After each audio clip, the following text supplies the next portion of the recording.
It's time for the insane, the honest, and the profane with your host, Brandon Combs.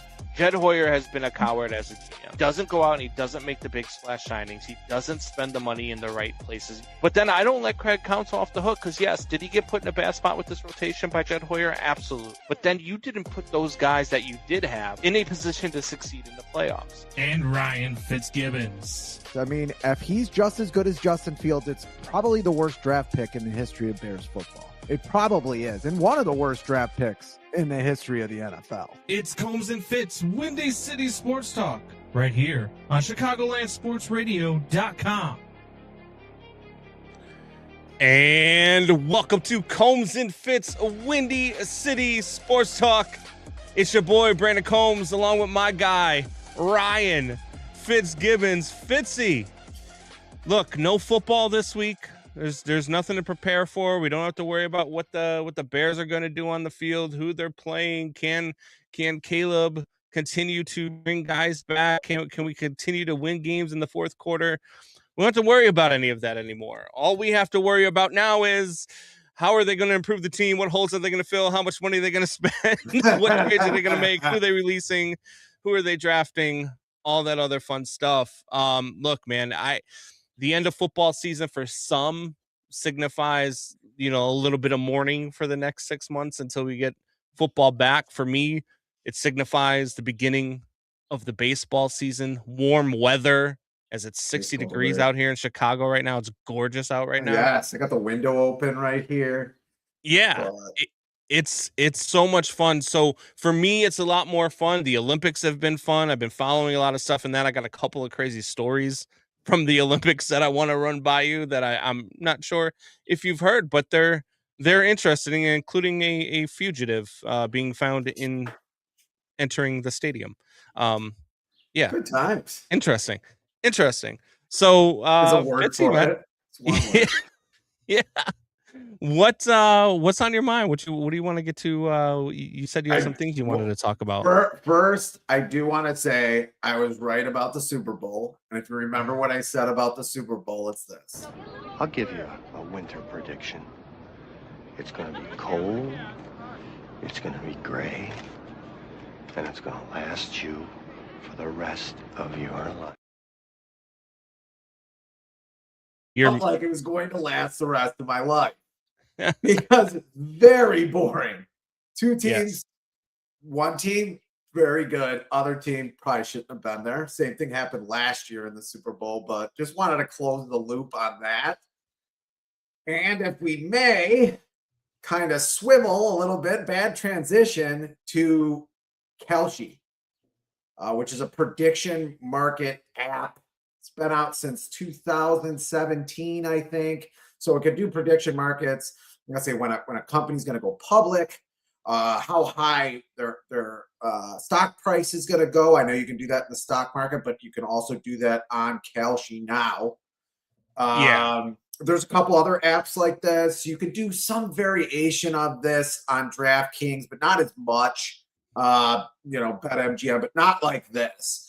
You could also do deep prop betting, and it's weird. That's how we ended the show last week.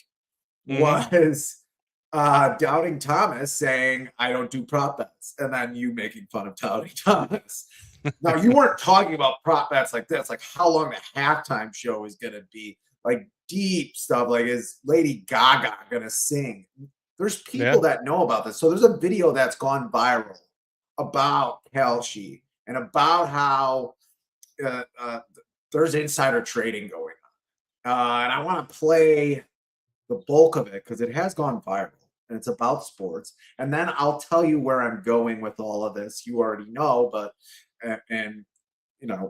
let me just start with the video because it's pretty interesting. Before you place any prediction market bets on the Super Bowl, take a look at this chart that compares how much people lost on prediction markets versus traditional gambling. It shows something pretty shocking. People lose more in the first 3 months trading on prediction markets than they do on traditional gambling by a lot. Another analysis last year showed 70% of people lost money on prediction markets, and less than 0.04% of traders captured the vast majority of the profit. If prediction markets are a truth machine, as executives suggest, and more accurate expert than polls. What's going on here? Well, consider this bet on Kelce about how long the Super Bowl halftime show will last this year. Maybe you think about some other halftime shows you've seen, and you decide to make a bet that it'll be at least 13 minutes. But there's a difference here with traditional gambling. You're not gambling against the house in this case. You're gambling against other people who disagree with you. The thing is, there's lots of people out there who know how long the halftime show will last this year. They've been in rehearsals for weeks. Stagehands, performers, support staff. People trading on prediction markets are getting fleeced by professional traders and people working with insider information. There are tons of examples of this. A brand new account on Polymarket made $400,000 by placing a bet predicting that Maduro would be removed from office just hours before he was captured by the Trump administration. Someone who really looked like a Google insider.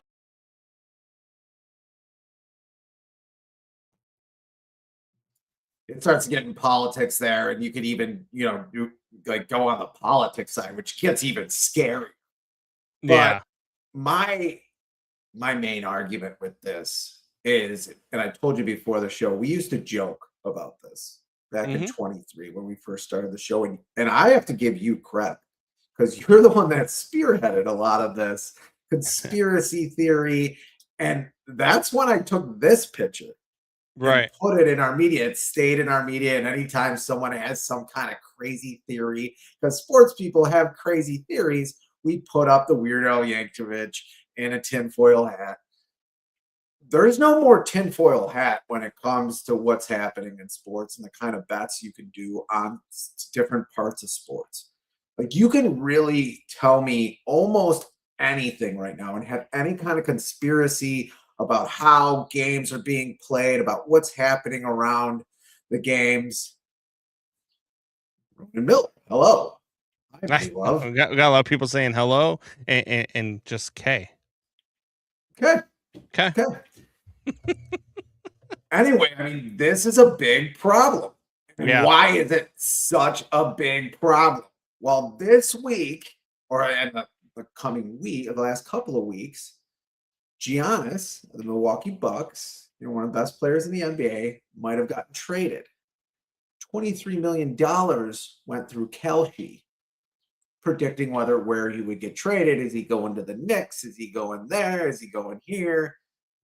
He stayed with the Milwaukee Bucks. So there was never anything really going on or going to happen. Even worse, Giannis just invested millions of dollars into what company? Kelce. I mean, this is the sport basketball that just had what I think is the biggest gambling sting since the Black Sox. Since the White Sox, my team, the White Sox, since then in sports history. I mean, we're talking about coaches and players shaving points because of how betting is constantly evolving, and this is the next evolution, which is Kelce. Kelce took in over $1 billion for the Super Bowl, by the way. Yeah, took in over $1 billion. So Adam Silver had something to say about Giannis's investment in Kelce, and you won't be surprised to learn that he thinks it's a nothing burger. In the case of Giannis, from what I understand, it's a minuscule investment, much smaller than 1%. So that does not violate the rules that have been collectively bargained with the Players Association. I mean, obviously, it's an issue that I'm paying enormous amount of attention to. It's rapid.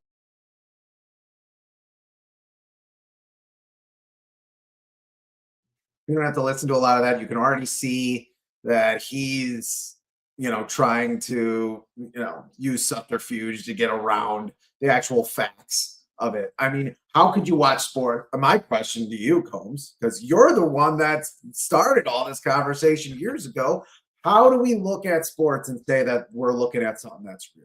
I mean, how could we do that when millions and now billions of dollars are flowing through these companies? And how do you know?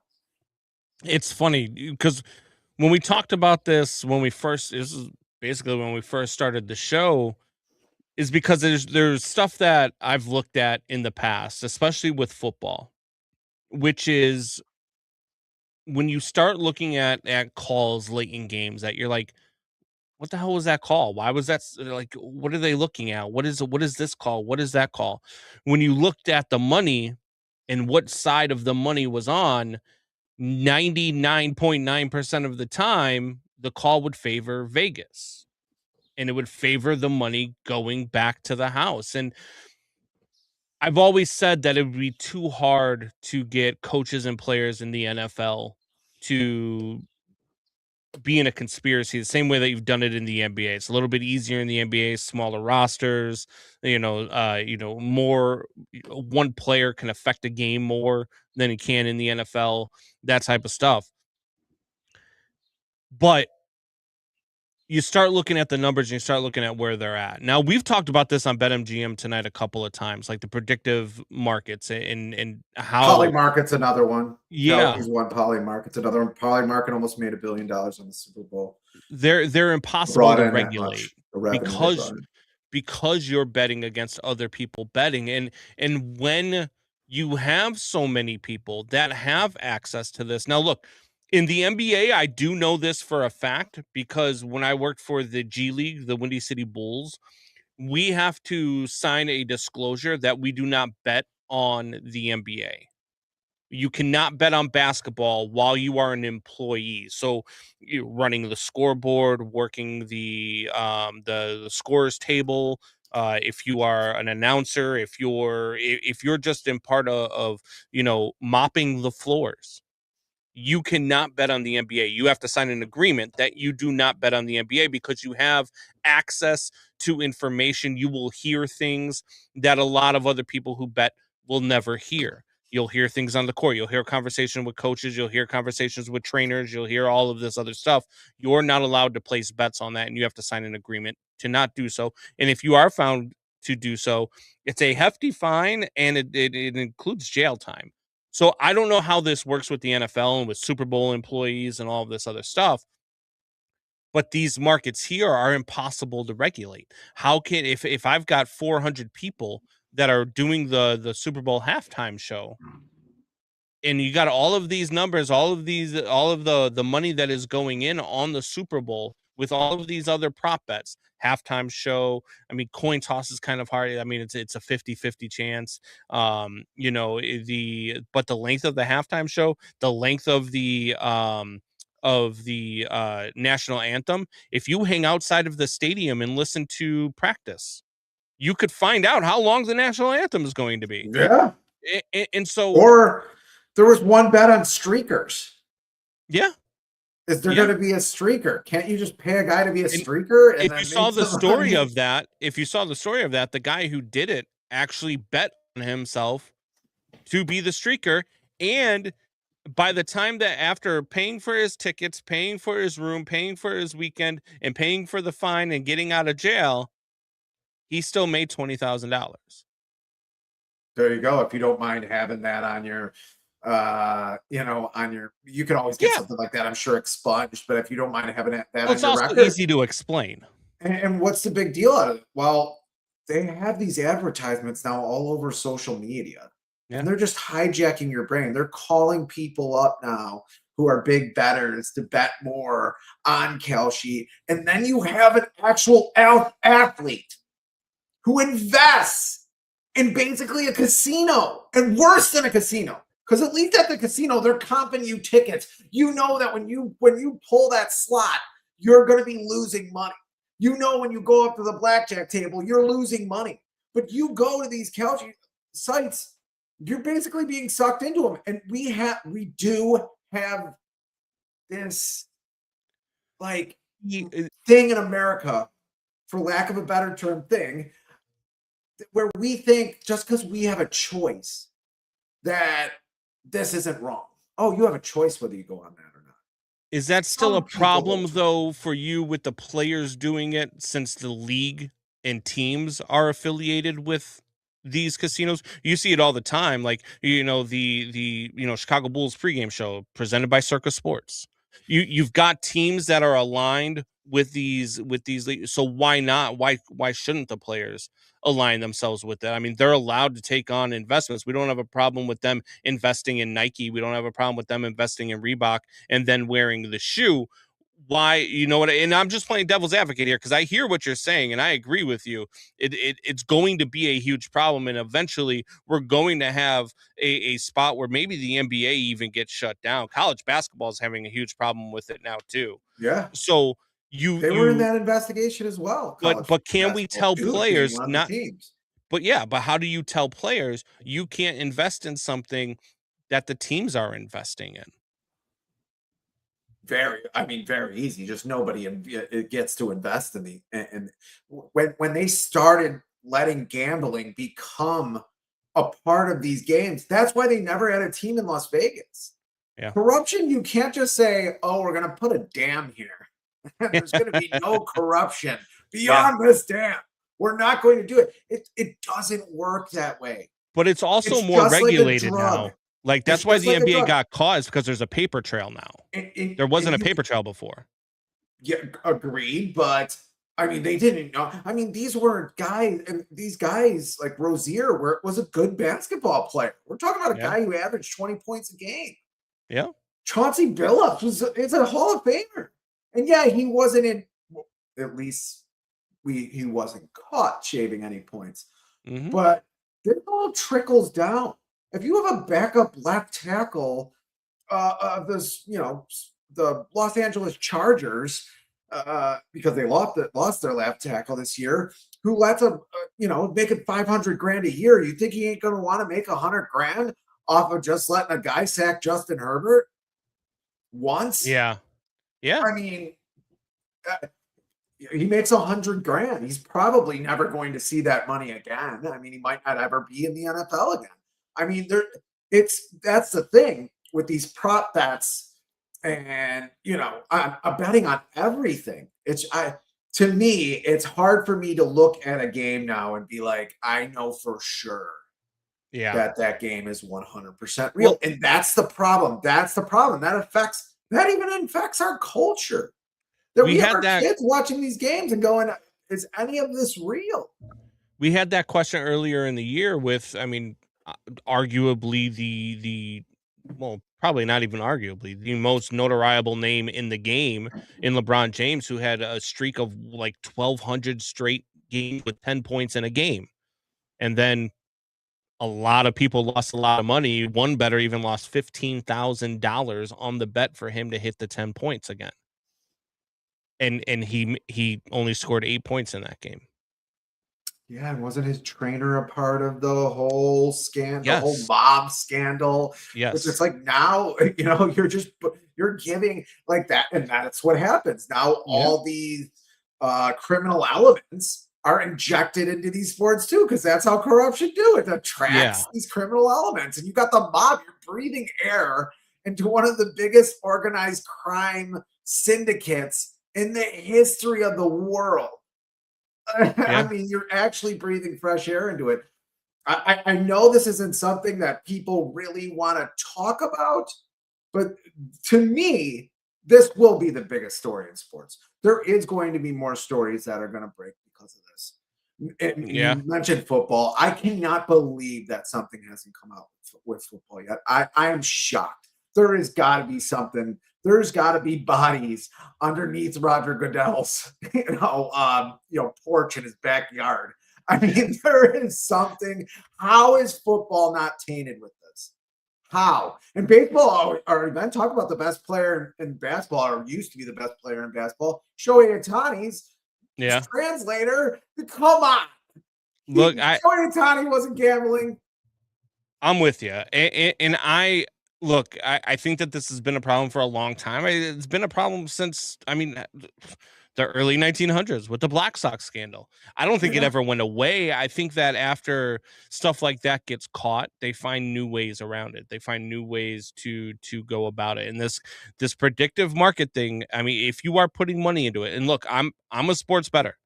I have a few sports betting accounts. I do, I work for the BetMGM network, so I deal with sports gambling on a daily basis. I do not have a predictive market account because there's not enough there for me to go there and be like, Yeah, I can see where this is going. Because I just don't trust it. And it's getting to a point now where I almost don't trust the books themselves, Yeah. especially in the NBA, especially in college basketball. I very rarely will I put money down on the NBA anymore. Very rarely will I put money down on college basketball Yeah. anymore because I just don't know what player is on the up and up. I don't know what team is on the up and up. I don't know if the league is on the up and up. So I take it in a different direction, and I'll find different ways to bet on different things, bet on baseball, bet on football, different things that I can bet on that I don't think, it could all be to the point where it's just, you're just designed to lose at some point anyway, right? Like I'll win bets here and there. I've won some big parlays here and there, but in the grand scheme of things, I'm probably down throughout the course of my betting life, right? Like, Yeah. so luckily I don't make enough money to 0.04%. yeah, at least I The don't make most enough money to be putting down hundreds of dollars on each bet. I'm betting $5 here, $10 there. So they're not making a ton of money off of me. But if I was making enough money to put $100 down on each bet or $1,000 down on each bet, like you could make some serious money off of people. Like there are some times where you look at things where you've looked at things. I mean, hell, in the NFL this year, we talk about parity. Is it really parody? I mean, how do we know? How do we know it's not parody? How do we know it's Yeah. just like, hey, the NFL, hey, we got to flip this thing upside down this year. We need to make some money. Yeah. Like we don't know that. And as sports fans, as people who consume the products, as people who love the products, we just choose to look past it 98% of the time and just run with it. And if you're a sports And bettor, you have to start looking at these things. If you're a fan of the games, you have to start looking at these things as, man, I don't know. I don't know if I could trust anybody. I and don't pe- know. and people can come on and say, "Oh no, no, no, they're not hijacking our brains." 0.04% is taking in the biggest chunk of the money on Kelce. 0.04%. Mm, How is there $1 billion coming into an app like this? If they're yeah, not on social media, if they're not enticing you to do these things through just yeah. ridiculous Oh, tactics. Kelsey's And, everywhere and right plus, now. why are we looking at a TikTok video or a short on YouTube that went viral with all this information? Why aren't we seeing this on Sports Center? Why Yeah. aren't we seeing this on other sports shows? Well, We don't. They they glossed promote over it. it. You Yeah. got yeah. You got Stephen A. Smith going, "Oh, this is nothing with basketball. They planned this story. It's about it's this new administration. It's the Trump administration. They plan it 'cause they don't like basketball." It's like, what? Yeah. This happened, dude. They're caught red-handed, man. It's got Yeah. nothing to do with that. You're right, because they're getting paid by it, and you got guys in their basement breaking these stories. Who's the Yeah. guy's name? Torres or Pablo uh, Torre. Pablo Yeah. Torres? Yes, he worked at ESPN, but he's breaking stories from his damn basement. He's on the Yeah. biggest shows in the world. Like Well, there's that's the something thing is going the on people here. that don't care, that don't have any affiliation to the networks that are going to be the guys that are honest with you. Guys like you and me, guys like Pablo Torre, guys Yeah. that are out there that aren't they don't care about offending an owner or offending a GM, because what we want is we want our sports, we want to consume it, and we want there to be an honest product. ESPN isn't going to say it because the very next thing after they degrade Kalshi and tell you that Kalshi could be a problem and Kalshi could be a scam and Kalshi could be fixed is they go to commercial break and there's a Kalshi commercial. So that's why they'll never do it. That's why they'll never tell you, oh, this is this. They have a contract with the NBA, which is why you're going to hear guys like Stephen A. Smith sit there and say, "Oh, this isn't the league. This is this entity or this entity that is coming in, and they're just they want to put this probe on the NBA." No, it's because you've got things that are going on that aren't legit, and you've got people putting their hard-earned money into it. Look, we all know. I mean, I've said it time and time again. I've put it out there. When people talk to me about politics, which I hate politics, I think both sides suck. But when you look at your money, you think about it as a whole. one of the things that sometimes I get some slack for, sometimes I get shut down for. Hell, I've gotten hit on YouTube for it, for saying, slavery never ended. It evolved. They give us all, more freedom and more, they give us these phones and they give us all this technology and, all of this stuff, but you have a 40-hour work week in which you work to make your money. And then they tax you on your money and they take your money back. So now your money goes back to the 1%. And then what do you do with the money that you have left over? You go to sporting events, you go on vacation, you take a flight, you go to these resorts. Who owns all of this stuff? The 1%, the same people that just paid you your money, you're giving them their money back. So in the end, the 1%, the people that own your life are getting their money back. Yes, they give it to you, but it all goes back to them in the end. It's the greatest scam of all time is the 40-hour work week. It just is. And you've got companies that don't take care of their employees. You've got companies that don't care about their employees. It's just next man up. You've got companies out there that just want to hey, let's see how far we can take this guy before he breaks, and then we'll bring another guy in for the same amount of money until he breaks, and then we'll do the same thing. Usually Absolutely. So you get you get the Ron Jeremy. Wow. Profile picture. Doubting Thomas, total marriages, Combs and Fitz. Over under 5.5 on Kelce right now. Well, Okay. I mean, we're already at 4 between the two of us. This is supposed to deter people from Kelce Doubting Thomas, not have people actually go on to Kelce and make bets. But thank you very much, sir. Exactly. So, there are things that you can do within the sport to regulate this. I just don't know how at this point you can. With the access that everybody has to this, I don't know how you can. I don't know how you're going to stop trainers. And I don't know how people. Yeah. You know how these teams travel? Not with thousands, but hundreds of people. Yeah. And how do you stop like the guy who's working in sales for the team from placing? Yeah, there you go. We didn't even talk about that. Yeah. Yeah, I mean, you've got employees all over these teams, and I understand, yes, they sign waivers and they do all these things. But if I have a chance, me personally, if I hear today, and I'm doing an interview with, let's say Nick Friedel, right? Who's on my show every Tuesday night, 7 p.m. Check it out. If I'm talking with Nick Friedel and he gives me off air, he's like, hey, just so you know, the Rockets tonight, they're sitting this guy, and this guy. Damn. All right. Well, maybe if I drop the bank for them to lose tonight, I could really help myself in the future.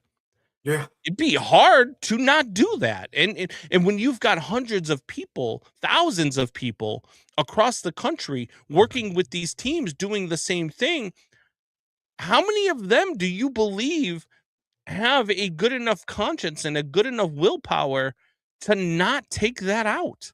Yeah. I'm sitting here working for $17 an hour. You don't think I could stand to make fucking $100,000 tonight? Yeah. Absolutely, I could. So you're basically making people. It's like Adam Carolla has said for years. If you ever listen to Adam Carolla, who's hilarious, if you find a wallet on the ground and the wallet has money in it, and it's a guy's pictures in there and his kid's pictures in there, most people are gonna bring that to the lost and found. If it's like $200 in there. If you find $200 on the ground, you're not bringing that to a lost and found. You're not. You're taking that money, you're putting in your pocket.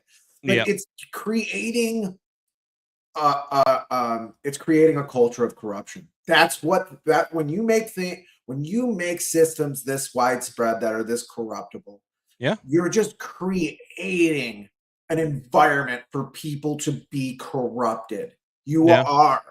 And then these people who would never do a criminal act before are doing criminal acts. That's what they're doing. Like a Terry Rozier, like a Chauncey Billups. You would never think that a Chauncey Billups, a guy who, who made millions of dollars in the league. Yeah, who could run a track. I mean, we're talking about a guy Yeah. who was so physically in shape. It was unbelievable. Him and Rip Hamilton, Yeah. they would outrun people. They were not better than anybody else. We're talking about an effort guy. We're not talking about a guy who won on his talents. Like, That's what we're makes talking some about a of good this so story. confusing, right? Because you're Yeah. talking about guys who are making millions of dollars selling out for hundreds of thousands of dollars, right? Yeah. Like you look at the Emmanuel Clase thing in Major League Baseball, right? Because baseball's Even not. crazier. I mean, for a couple of $100,000s, like. And this guy made millions. I mean, you're not talking about like a guy like me or a guy like you who might make 6 figures, 5 figures, whatever the case is. If I'm only making $60,000 a year and you give me a chance to make hundreds of thousands of dollars, sure. But these are guys who are making millions and millions of dollars doing this for a couple extra 100,000. That's where it becomes, to me, I'm like, man, what are we doing, right? Like we talk about it all the time with these athletes, with the domestic violence and the sexual assaults, and we talk Or about just like DUIs. what are you thinking with all the money you make? You go do whatever that, like, why do you waste your time with this? Why do you This is even on a slightly smaller scale than that, right? Because I'm not talking about whoever. Let's take Tyreek Hill into account. I'm not talking about a scumbag like Tyreek Hill who's impregnating the 15th woman this year, or hitting another woman, or beating this woman. I'm talking about a guy who makes millions of dollars, giving it all away for a couple of pennies on the dollar, per se. Yeah, I mean, well, that's when you know you don't touch that with logic. That's when you know that's just an illness. That's just an illness, a mental illness. Yeah. Like it doesn't have to be logical. It's the same thing as somebody who's morbidly obese and they have to cut them out of their house. And you ask, why do they go to the pantry every other hour and eat another bag of potato chips like that? Yeah. It's a mental illness. It's the same Yeah. thing. And yeah, I don't know how the toothpaste goes back in the tube here. I really don't. I didn't want to talk about this for 32 minutes today, but I mean, That's where we're I at. don't see a bigger story in sports right now. I just don't. I really don't. Because it's don't know. every sport. I don't know that there is a bigger story in sports, but let me That's being try ignored. to Yeah. divert the attention. Let's do it. We call transition. Hold on. let's- Worst transitions. Trying to be a professional. Transitions in the world. But it is a podcast, so we can just start talking. Let's talk about another story that's hyped. So there was a story in the Athletic, and I don't know if you saw it, but that story, and I'm actually trying to pull it up right now as I talk to you guys. That story from the Athletic, right, is there is a world where the owners are going to ask, with the collective bargaining agreement being up this year at the end of the year in baseball, and I've been on record for the last, I don't know how long I've been saying it, Fitz, at 2027 we're going to miss an Yes. entire season of Couple baseball. years. And They're I've going agreed. to want a salary cap and a salary floor. Well, this article in The Athletic, who Evan Drelich cited a source who said a reasonable goal from an ownership perspective is going to be $240 million at the top and $160 million at the bottom. Now, a lot of people listen to that, and in your first reaction when I told you this before the show was that cap's too small. Yeah. Well, I disagree. And here's why I disagree. Okay. And then I want to hear your retort to I'll give my you 15 seconds. I disagree with the cap, is because now the floor is raising. Now the players who are getting paid the way that they're getting paid now, the superstars getting their pay, they're still going to get their pay. They're still going to get their 40 to 50 million per year. But the guy at the bottom is now, instead of going to make, whatever, I think it's like 700,000 is the base salary right now, the minimum salary. Now, all of a sudden, they're going to be making like 2.4, 2.5 like million that. per year, right? So the superstars are still going to get paid, but what it's going to do is it's going to force parity within the league. It's going to force parity because now all of a sudden the White Sox, who I'm sure you're going to love this part of it, instead of spending $80 million on their payroll this year, will have to spend $140 million on payroll. You're going to still have to, you're going to force some of these owners like the Reinsdorfs of the world, like the Nuttings of the world over in Pittsburgh, like Cincinnati, like Tampa Bay. Pittsburgh is way worse than the White Sox have ever been. Yo, no, I agree with you. But you're forcing these owners who notoriously don't spend on their teams and put the money back into their teams. You're going to force that. And then what that's going to do is now we have a $240 million cap. Now we can bring ticket prices down just a little bit, right? Like not they're not going to bring it down a ton because they're still making money, but you bring it down just a little bit, right? And then not only that, but then when you take into account, you have the salary cap, you have the salary floor, you have all of this stuff, you're going to have players in the league that are going to be making a league minimum. You're going to have players in the league that are going to be making the league cap. There's going to be some sort of, like we see it in basketball now, right? Like we see the salary maximum or what do they call a max player contract, right? You're going to see all of that.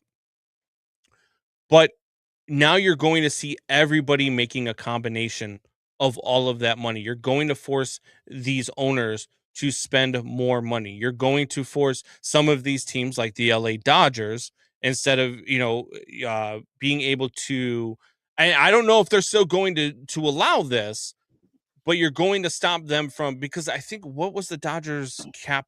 I think the Dodgers were at like 280 million this year, but they owe Shohei Ohtani $1 billion. Like there's, so I don't know if it was over three, and now they're at yeah. Yeah. And not only that, but now you're going, what you allow the league to do, if they're smart. Baseball's not notoriously smart for marketing, but if they're smart, they can utilize this to bring the game back, because I think you probably are going to. Dodgers were 354 million. Okay, They're going to be which over is half 400. of the Shohei Ohtani contract. They're going to be over 400. Yeah. So now you're going to have guys making $40-50 million a year. Still, you're still going to get that, but you're going to have other players that are going to be able to make more money. You've got your league minimums that are going to be able to make more money, and so I think that that's a win for baseball. I think players would be smart to do this. I still think we're going to miss a full season in 2027. I really do. I mean, dude, I'm telling you, I think the players are going to be you're going to have a way to do this. And then what the owners like Nutting and like Reinsdorf, these guys who are going to oppose this, the way that you get people from going under the cap, same way like you have people that go over the cap now, they pay a luxury tax, right? I say if you're under the cap, if you're under the floor, if the White Sox, the Pittsburgh Pirates, the Cincinnati Reds, the Miami Marlins, if they don't spend enough, they lose their rev share for that season. And I guarantee you these owners are going to spend the money. They're going to hit the league minimum, and the game will be better for it. You will have superstars more spread out across the game of baseball. You will have teams that are more competitive, and I think that this would be good for baseball, but baseball's got to market it right, and they've already started going off of the damn edge already, because you can now, there's no blackout restrictions on the MLB package. $150 a year, no blackout restrictions. But caveat, they there had to be a caveat. You also have to have an ESPN subscription for $30 a month. So it's actually $510 a year. But there's no blackout restrictions. So it's stupid. I hate that they did that. But if you wanted no blackout restrictions, you knew you were going to have an entity come in and say, hey, we will pay for the package. But in order for them to get no blackout restrictions, they have to come to our product to watch it. That had to happen. You knew it was going to happen. I myself already have an ESPN Plus subscription. I myself already have an MLB At Bat subscription. So I hope that the two will be able to coincide without me having to pay the extra $150. But if not, as the baseball fan that I am, I can't say that I wouldn't pay the $150 on top of the $30 a month I already pay for ESPN, because I need to consume the product. I want to consume the product. And the thing for me, though, is if I don't need the blackout restrictions, which in Chicago, I don't need the blackout restrictions, I can still watch the Cubs and still watch the White Sox. But if I want to watch the Reds or the Dodgers or whatever, if I don't need ESPN Plus and I could still just go through MLB and just have my normal one without the blackout restrictions, then I'll continue to do that. It's But for something that was free 10 years ago. We're paying $510 a year for it wasn't basically. free. It wasn't free, though. I mean, you could still watch your local teams for free, but the MLB at Bat app wasn't free. Well, yeah, I get that. But needing to have the ESPN. No, I don't get to watch every White Sox game. I have to have, the Apple TV app. I have to have, our games on Amazon yet? Wasn't there a game on Netflix? It's insane. I'll miss games. Yeah. I mean, I can't watch all the games. The amount of money, we talked about it on the show, the amount of money you have to watch every one of your baseball games, or soon to be every one of your football games is insane. But that's beside the point. The players are never, ever, ever going to go for it. You are going against the strongest union in the history of sports I hate to say the world again, but it is the world. There isn't, when you go to a football team, and you ask who their union representative. I mean, the union representative on the Bears was Robbie Gold. When you go to a baseball team, the union representative for the Sox was Frank Thomas for a couple of years. Bryce Harper is the union representative for the Phillies. They are not. I know he was willing to fight Manfred. Yeah, which I would have loved to have seen. They are not going to go for it. They know that their pay is going to go down. I understand you. I did not hear some of this stuff with the $2.4 million I think the players lower on the totem pole should get paid more. I think minor leaguers should get paid more. I think it would help the talent in the league. There's a lot of minor leaguers that quit that could be good baseball players one day because it's such a hard sport. I think that players then aren't thinking about it in the broad spectrum because they're still going to make their money. It's just going to be more spread out throughout the league. Like Bryce Harper is still going to make $40 million a year, but instead of the Phillies being able to pay 3 Bryce Harpers, now the Phillies are paying Bryce Harper while the Marlins are paying Kyle Schwarber, while the White Sox are paying the shortstop there that they have. Turner. You're actually lowering the market though, because now there's less competition to raise the prices for 3 Bryce Harpers. Because if the Phillies can't compete anymore for a Bryce Harper, doesn't his pay come down then? No, because what if you're still spending 240? I mean, this is $240 million a year. Right. I mean, none of these players make that money. They have those contracts, 240 for 3 years, whatever the case is. But that's even $80 million a year. There's still $160 more million to play with, right? Like, and nobody makes $80 million a year. But what I'm saying is, like, you've got guys who are making this yearly. What that does is that spreads it out over the course of time. And I wanted to, and I didn't get a chance to do this. The top 5 teams would be over the salary cap. The top 5 payroll teams: the Blue Jays, the Phillies, the Yankees, the Dodgers, and the Mets would all be over. Over. It'll be insane. How do you police that? How do you bring those down? Same way, you still have the luxury tax, and there's going to have to be a grandfathered clause, right? Like you can't just tell that, hey, Dodgers, you have to cut $150 million in payroll today, right? Like it's going to have to be, hey, by 2030. This is when you have to be to $240 million because by 2030, you've got a lot of this money coming off the books, whatever the case is. You look at as a whole right now, I wish I could see what it was as the league. I wanted and really, if you want to keep, you should keep the name of the White Sox out of your damn mouth. Because by then, the White Sox are going to be paying under 160. The White Sox payroll will be over 140 million. Under $140 million a year right now, there are 10 teams under $140 million. The A's are at 131, the Brewers 129, the Pirates at 121, the Twins at 119, Cardinals at 118, Rockies at 105, White Sox at 105, Rays at 105, the Nationals at 102, the Indians, the Guardians, and the Marlins at 94 and 78. So that doesn't even include like the Reds aren't even in there. The Reds are over 140,000. Million. So you've only got 10 teams that are under that luxury tax, and you've only got let's say 1, 2, 3, 5 teams that are over. So it's not now all of a sudden. So what I'm saying is that in the end, right now, the total amount of payrolls, if you took it, because 10 teams are under that $140 million, there would be more money in the league. Some way. There would be more money in the league.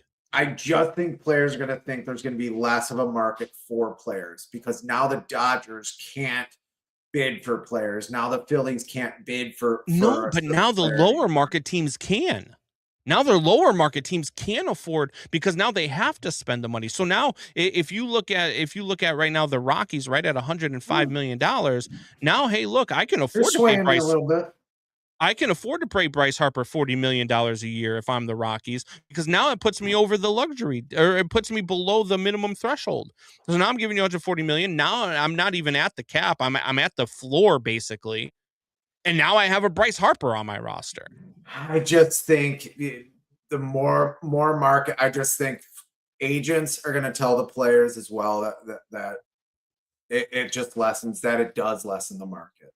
But it doesn't though, because you still have the same. You still have the same amount of money. As a matter of fact, you've got more money. There should have always been a bottom in this board. Teams like Pittsburgh, who almost never sign a multi-year deal, and like the old Oakland A's that never signed really players and never spent a lot of money. Oh, we don't have money. It's like whatever. I never believe a baseball team or a team that says they don't have money. I just never believe it.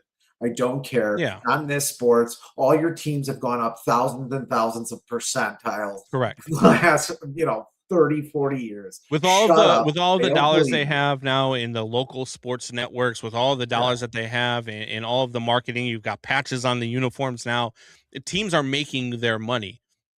Teams that say they don't have any money, GMs that say that they don't have any money are dumb, and they think you're dumb. Is what they're trying to do. They're trying to get you to believe that they don't have the money, but they have the money, right? Same thing with like the NFL. It was $400 for a parking spot at the Super Bowl. $400 for a parking spot. People just watching it in their car and hearing the rumble of the crowd. Like, yes. Who goes to these games? Is it all AI now that are in the crowd? Like, how do you spend the network money executives to go to this game? These are network events that and they get parking passes to go with them, a vast majority of them. But the ones that don't, I mean, you have to pull up to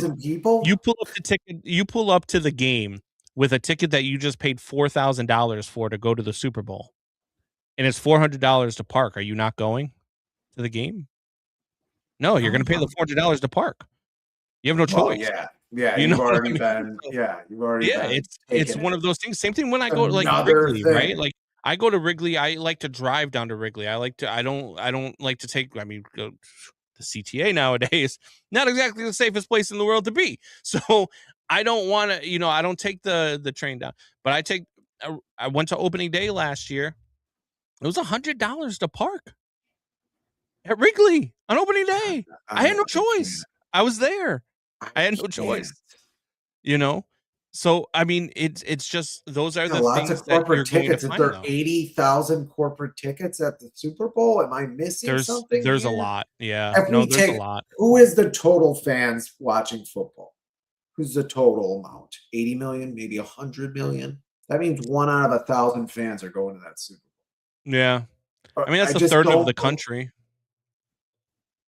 I'm just saying, 1 out of 1,000 fans have money.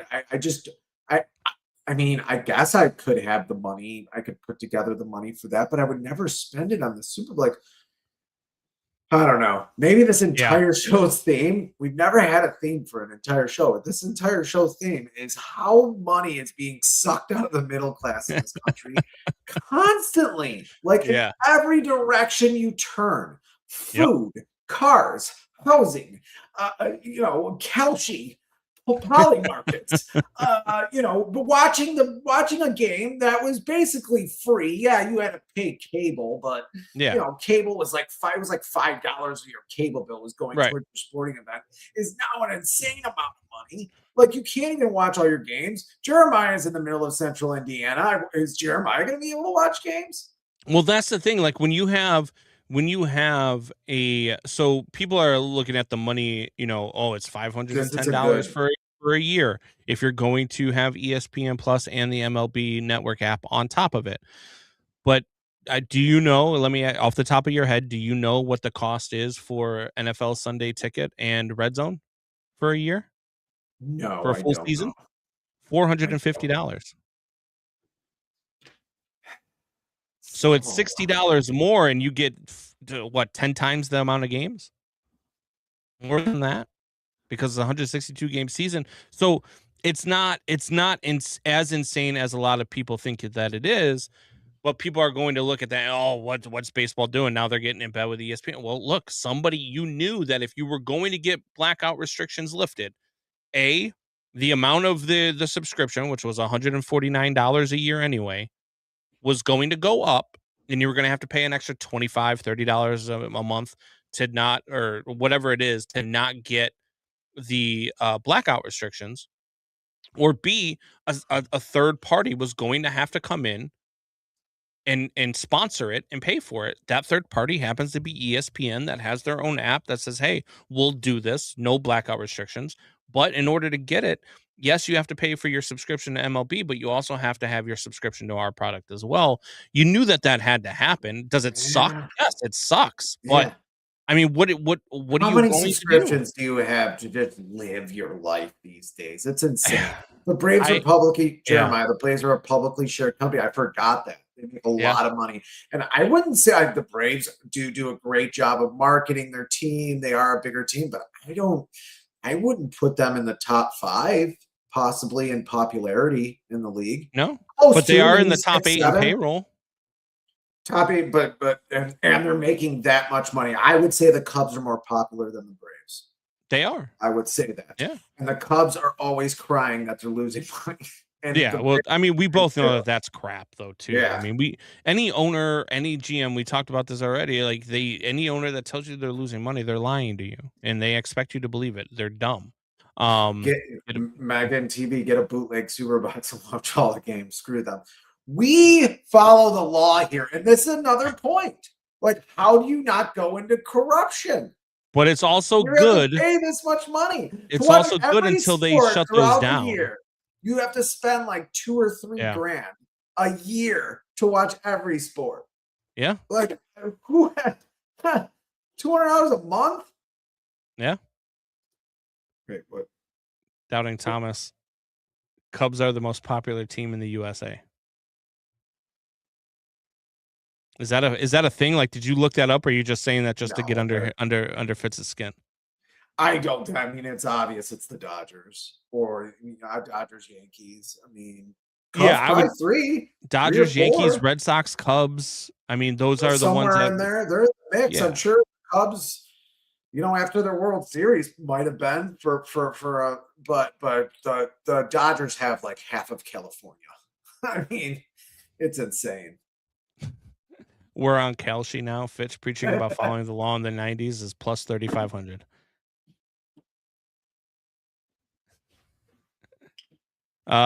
Cubs are the most popular team in the USA due to WGN.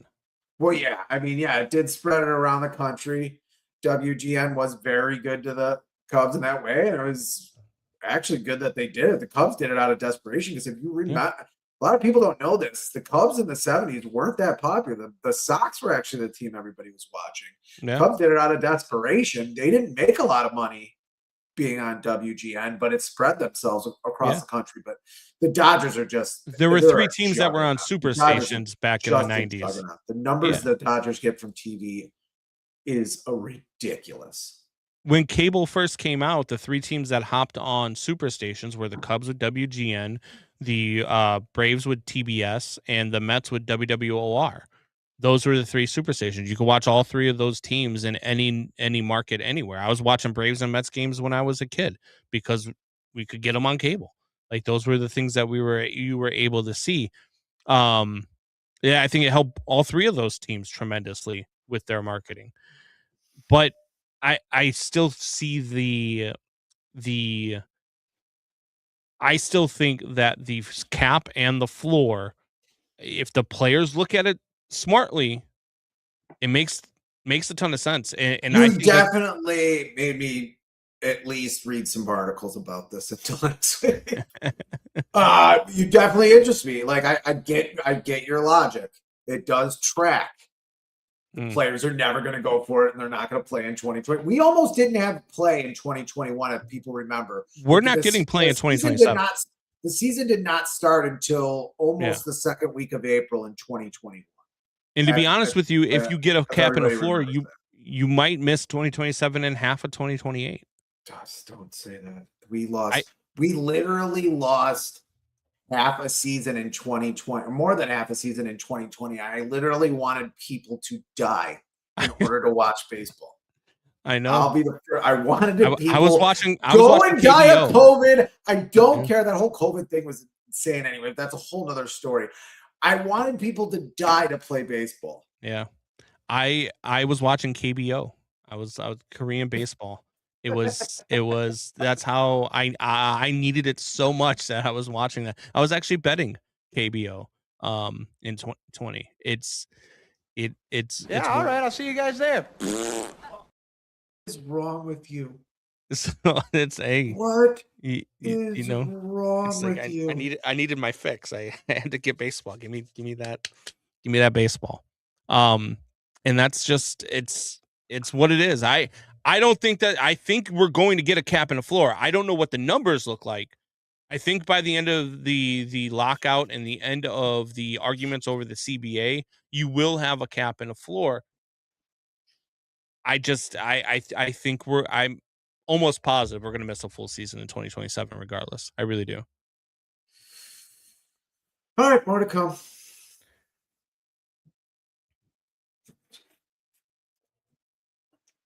Isn't porn free? It is. Why would you ever subscribe? I don't understand. I don't understand. All right. We're not a law against the law to watch streaming. I'm not downloading anything. That I think that's true. Well, I think that's true. If that's the case, then two things I have to read now. I think it's the way that it's being streamed that's illegal. It's not you that's illegal. Wrigley used to be a bad neighbor too. That's actually true. It's the way that it's streamed that is illegal. The express written consent, if you would, of the league has to be there. And I don't think you get express written consent on black boxes and illegal streaming.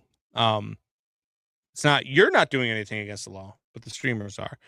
I don't know how I think at some point you get that regulated. I really do. I don't know that lasts forever. Those people with those boxes are happy now, but if they turn on their TV one day and they just get blank screens, might not be so happy. You know, so all right, man, you ready to get out of here? Yes. All right, let's do it. We will see you guys next week. Same bat time, same bat channel. Till then, tell your friends, tell your neighbors. Well played, you son of a bitch. Enemy. Talk to you later.